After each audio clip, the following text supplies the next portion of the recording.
welcome to Bluejay Chat. I'm your host, Nathan Meyer. Alongside me, as always, Dr. John Sample. And John, you brought another guest for me today. I did bring a guest. I brought our Director of Finance, Mr. Dasher, Brian Dasher. Brian, thanks for joining us. Thank you. All right, so John, before we start today, I have a little surprise. We were going through our video library, and we found, and we're going to put this up on the green screen too for people to see, a picture of you from 2011. Oh my goodness. What is up with the hair? So that's what everybody's going to be able to see behind us. That's what everyone's seeing right behind us right now. That's fantastic. I don't have an apple, and well, wait a minute. I like my hair. It looks like Mr. Dasher's hair. Almost, yeah. Fantastic. I'm going to speak to my stylist, though. Well, there is a reason I let the stylist go. Side note of this picture was found 4 days before I graduated from high school. So Fantastic. I graduated 5/27 of 2011. Now, next month, what we do is we pull a picture, your senior picture up then, and we put them side by side. Oh, no, junior picture.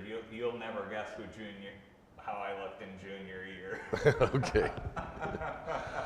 I always use it as this was me to the kids back when I was your age, and they go.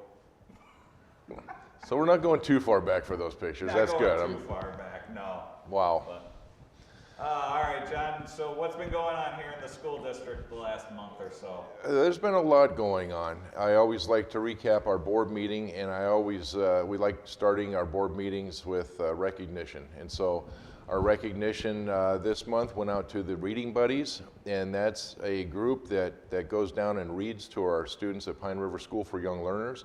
And as we all know, that it's very important, especially in those early years, that students develop a love for reading and a love for books.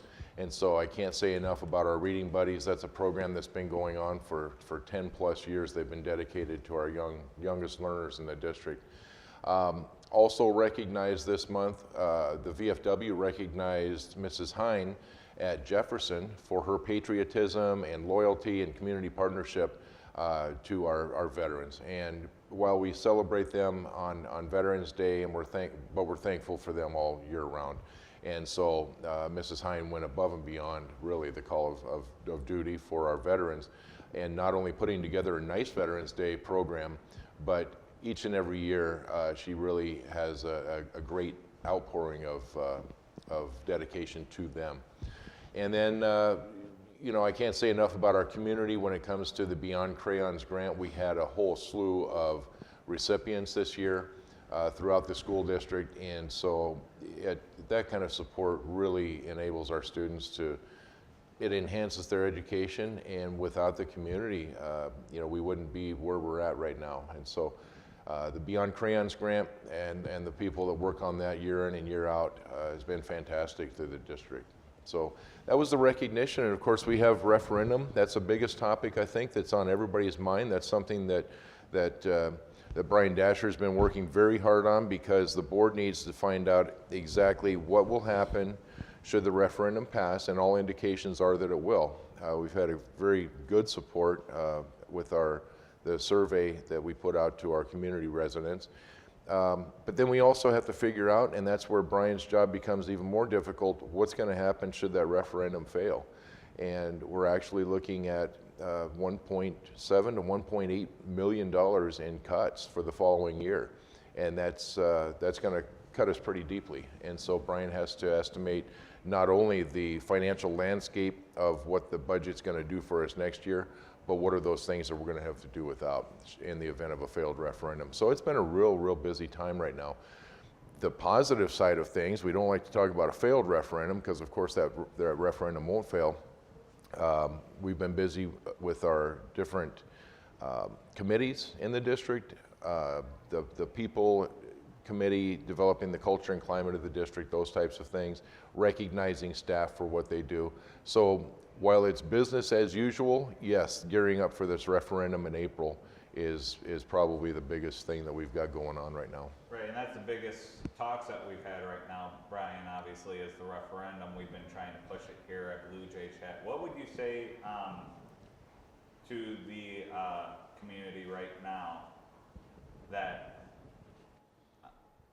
if the referendum doesn't pass, what would you say would be the biggest loss to the community if this wouldn't pass? Well, the board's been looking at some potential strategies to reconcile the budget next year if the referendum doesn't pass.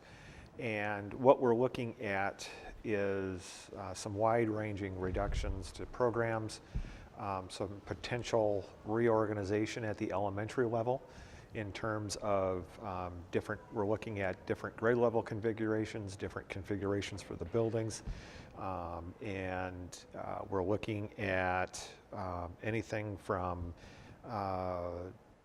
reducing programs. The reductions would be very deep. We would probably have to reduce some programs here at the high school. We'd have to increase class sizes at the elementary school, probably significantly. We would see some delayed maintenance that we would normally do. We'd have to push that off. We'd probably see a reduction in our maintenance and custodial staff. We'd see some projects, maintenance and repair projects be pushed off into the future, which is never a good idea because you push those off and they end up costing more down the road if you let them fester.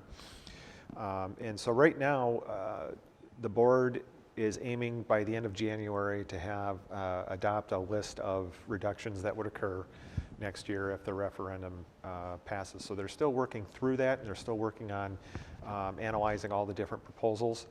We will have a set of reductions that will occur regardless of whether or not the referendum passes. We still are seeing declining enrollment, and so there will still be some efficiencies and reductions that will occur just naturally as a result of that. But if the referendum doesn't pass, we'll have to make reductions that go above and beyond what would be a comfortable level of reductions given our enrollment for next year. So rather than just, for example, we would probably see a reduction of a couple of sections at the elementary school. And so we could realize the reduction in staffing that would come along with that through attrition, through retirements and normal resignations. We wouldn't actually have to lay anybody off. However, if the referendum didn't pass, not only would we have to make those more natural reductions, but we would have to go further than that.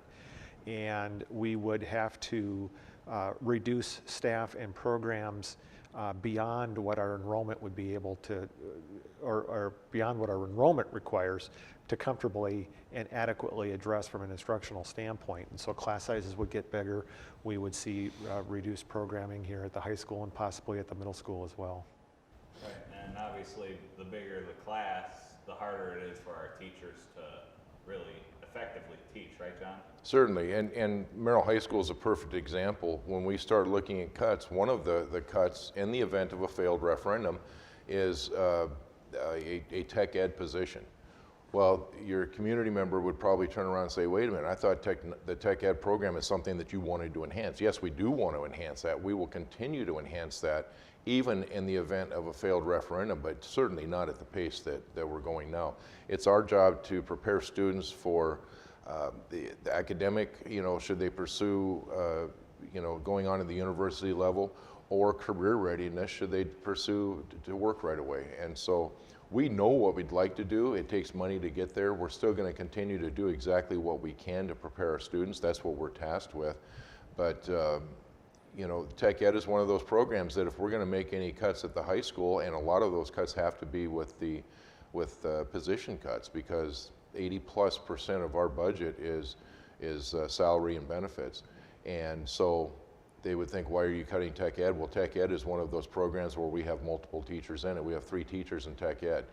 If we were to cut an art teacher, for example, at the high school, there goes the entire program. And so we're trying to stave off as much as we possibly can cutting any programs. But in the event of a failed referendum, which is not going to happen, that's my take on it because the community has spoken.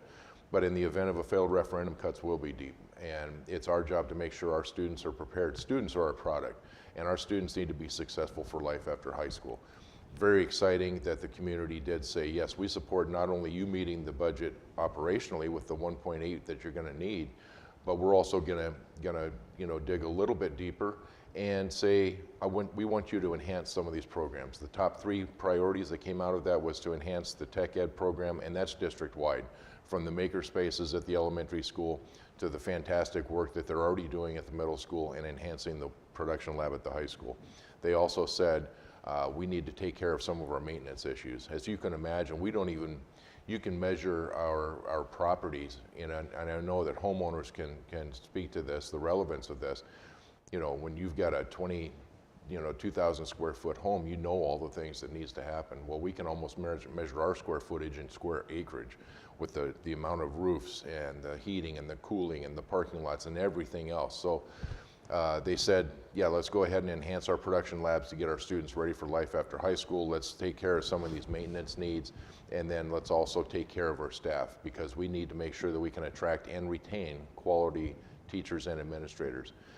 We're woefully behind the area districts as far as a new position opens up. Your rookie teacher is going to look down south and say, hey, I can make $4,000 to $5,000 more by going to one of these districts rather than coming to Merrill. We recognize that schedule is behind. What we offer as far as salary and benefits is a little behind, and so we want to beef that up too, and that's what the community voted on. So on the one side, it's very exciting. We have a lot of ideas and how we can enhance the education for our students, and on the other side, a failed referendum is going to present real problems, and that is certainly going to touch our students with larger class sizes, reconfiguring the district, looking at what to do with the future of some of our buildings. Right, and some of the buildings are, I mean, almost close to a century old, aren't they? I mean, Prairie River Middle School's been standing for how long now? It's been there for quite some time. Maple Grove also is a very old building, and you can imagine the maintenance. We've been limping along, so to speak. And so this is a perfect opportunity for the taxpayers to say, yes, we support our schools, we support them with taxpayer dollars, and the impact is not going to be nearly what we thought it was going to be when that survey went out. You know, we're talking as little as $6 per year in that first year is the increase, and that's on the value of a $100,000 home. If you have a $200,000 home, that's an extra $12 for that taxpayer. It's a very small price to pay for something that's so important to this community. Like I say, the community spoke and we heard them loud and clear, and we've got 67 to 72% of the people supporting the referendum. So that's nice. That's one of the things that keeps Brian Dasher and myself and our teachers here, because we're invested in this community. Right, and this is a great community, right, Brian? Yeah, I've really enjoyed being here. I think it's a great school district. Of all the districts I've worked in, this is the best one that I've worked in, the one that I enjoy the most. I think the staff here is fantastic, and I really want to see this district grow and continue to improve and be the center of the Merrill community. Right. And John, you and I have talked, obviously, throughout the course of Bluejay Chat, that this is the community school. Correct. So if this ends up failing for some reason, it's the community that's failing its students, isn't it? Absolutely. You know, I live here, and the last thing I would want is to, you know, we moved here for a reason, because we love this community, we like this area, it stands for those things that I value. The last thing I would want is for a failing school district due to financial difficulties to have a failing school district produce that product, our seniors, that received a substandard education. I mean, those are not the type of people any of us want as neighbors. Those that are undereducated, underskilled. We want to be very productive. We want economic balance in our community, and I think everybody wants that for themselves. So it all depends on the partnership between the community and the school district. Right, and so far we've had great success with graduating our seniors too, like maybe a 96, 98% graduation rate. Am I correct in saying that? Or? That's correct, and those students that may not graduate for whatever reason also have a second chance with our Merrill Adult Diploma Academy, and so we've got that as well. For those students that may learn a little differently, we've got our Bridges Virtual Academy. So we've really come a long ways in offering an education to those students who may be non-traditional learners or have their strengths in other areas. And so we're trying to meet the needs of all students. That's what we're responsible for doing, and I think we've got an awful lot to offer. I can't say enough about our Bridges program. As you know, the district report cards came out from the state, and Bridges scored very highly. Now that's just one measure. while we're very proud of what Bridges has done per that one measure, there's many other measures that we use for success. But I can't say enough about Bridges and the type of quality program they offer, as well as the rest of our buildings in this district. We know that there's some improvements to be made, and we're accepting the challenge to make sure that we're top notch. Okay, so here's a question with Bridges, because I know some of the community members don't quite understand it. So Bridges, when their students enroll, does that count towards Merrill Area Public Schools student count, or is that completely separate? Well, it kind of depends on where they live. If they're our residents, it's going to be a little bit different than if they're, we're servicing students all the way down to Milwaukee. So I'll let Mr. Dasher talk about how that the BVA enrollment can impact us as a district. Yeah. So, like John said, if they're what's called non-resident students, if they live outside the district boundaries, we get a separate source of funding for them, and it's just a little over. It's about $7,200, $7,300 per student. If they are a resident student and they choose to enroll in BVA, then they count on what's called our revenue limit membership, and we receive about $9,200 per student for each one of those children.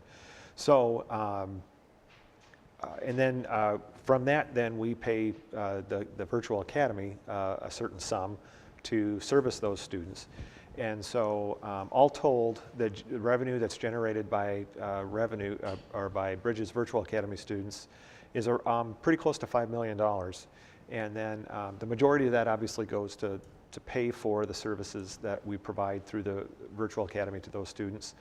And then it generates about $1.2 million for the school district itself to support both its general operations and the portions of the services that we provide to BVA. So for example, my financial management services, I manage the BVA budget along with Mr. Hagemeister and so on. And so BVA has been very important to us from a financial perspective in that it has generated and increased our enrollment and has provided some relief budgetarily to us as a district. Right, and Bridges is obviously a great opportunity for those kids who, like you said, aren't a traditional learner. Correct. It is a virtual school, but those residents, that they actually have an opportunity for face-to-face time as well. And face-to-face is very important because we need to make sure that we're holding students accountable. And so they're open one day a week in the evenings, even for our face-to-face interactions between our teachers and our students. Most of it is online, as virtual academies are. The nice thing about BVA too is that they've got over 700 students now, and we've not once done any advertising for it. We've not done any TV commercials. We're not on the radio. RVA and some of those other area virtuals are advertising so that they can increase their enrollment. We've never had to do that. It's been simply word of mouth, and it's kind of a grassroots effort. And that word got out, and that word got around the state. So the state report card that they received was very high marks. Like I say, it's just one measure. We measure the success of any program with a variety of different measures. But that state report card is also going to generate excitement about the program that they offer, and that goes statewide. So we've got a lot of students. We've had a waiting list ever since BVA started. Right, and that the list of students that can enroll just keeps on growing. Am I correct in saying that? Or? All Mr. Hagemeister would have to do, and it's a little tricky because he's got some deadlines and timelines, but all he would have to do is say, yes, we're able to support 50 more students or 100 more students, so let's allow them in as well. But it's very important that program maintain the high standards that he set for it, and we want to make sure that we have enough teachers and with enough of the variety of certifications that they have to continue to provide quality programming. So that's what he's going to protect first and foremost, and it's not just going to say, hey, anybody that wants to come here, come on in, because he doesn't want to water down that programming. Right. Yeah. So moving on, we just had all of our holiday concerts finish up last night, I think, actually. I think last night was the last one. Either last night or Tuesday night. And boy, those kids had a lot of fun with that, didn't they, John? They can sing, they can perform. The band, whether it's the band or the vocal Jays or our choirs, they did a wonderful job. We had the opportunity to have The vocal Jays come by central office last week. We always, that's always a real treat for us. And then we had the middle school come through, and they actually did a little line through the office, and then they ended up in our boardroom, and so we were able to hear about 6 or 7 songs from them. So it's really, really nice when you see a bus pull up or you see a bunch of kids heading across the parking lot to come over and let us in on the central office, on performance at central office, because we can't get out a lot of times to see a lot of these different events. So they did a fantastic job all the way around. I'm very proud of our students. Right, and some of the concerts that our IT guys helped with, like I helped with the parochial, or with not the parochial kids, the Parkside Pre-K. Oh, they had yeah. their concert on Tuesday, and that was just, you talk about little kids excited up there on stage with the lights on bright. Yeah, and they just light up. They do, and they're going to remember this for a long time to come, and to see little guys putting on their first necktie probably, because they don't have dances at those levels, but they certainly do have holiday concerts, and everybody really looked nice, and our students performed very well. Fantastic. So John, we've also had a difference in scheduling, and we've had 3-4 months now to really work with it here at the high school, and how are you seeing it working out? It's been really, really positive for the high school. From the administration to the staff, they've worked hard to make this work for students. Last year was under the Flex Mod, and of course, by its own title, it had a lot of flexibility for students. We needed to move to a system that was a little bit more accountable, but also still provided flexibility. And that's the first board report that I've seen at the board level that when Mr. Murray was done presenting some of the data and the difference between last year's schedule and this year's schedule, there was actually a round of applause. One of the biggest factors that stood out in my mind was the decrease in the number of especially freshmen failing classes in that first quarter. That was always a concern of ours under the Flex Mod scheduling, and we were wondering if that accountability was not present in years past. This year, that number has decreased dramatically. Our unexcused absences have decreased dramatically, and probably the biggest data point was that in last year's first quarter compared to this year's first quarter, last year we had 3 high school students with perfect attendance, and that's in quarter 1. This year we've had 53 students with perfect attendance in quarter 1. That's the one that stood out in my mind. So between Mr. Murray and Mr. Potter and Mr. Miller and all of our teachers, they've worked very hard with creating study spaces for extra attention, individualized attention. Also the flex period that students can attend if something is of particular interest to them. The community can come in and present topics to students, and they can say, yeah, I'm going to go to this flex period and I'm going to check out what this is all about. And so it gives the community kind of an open door into the high school. It gives our employers an open door to potential employees. So that flex period has worked out well, and I think all the numbers that were shared by Mr. Murray really show that this is here to stay for quite some time, because it's not only successful for the students, but it's also successful for the reporting and the accountability and the attendance issues that we have to report every single year. So it's been very positive. That's great. That's great. I know I was one of those kids who was halfway through my high school career, freshman and sophomore year. We had the original 7-period system, and then it switched my senior year to the flexi. How did you like the flex schedule as a student back then? As a student back then, I took advantage of it. I was one of those kids that took advantage and skipped a lot of classes through it. Yeah. But coming back now into the district, I was able to see where the flaws were and all that, and caught a few students trying to do the tricks that we had found out. So it's Sure. But looking back, it's like, wow, that was such a huge opportunity that I wasted upon. But Yeah. this flexi schedule that we have now, I think it's great in the fact that it is flexible for you to work around, but Sure. it's still structured enough that. Yeah. And we didn't want to penalize everybody.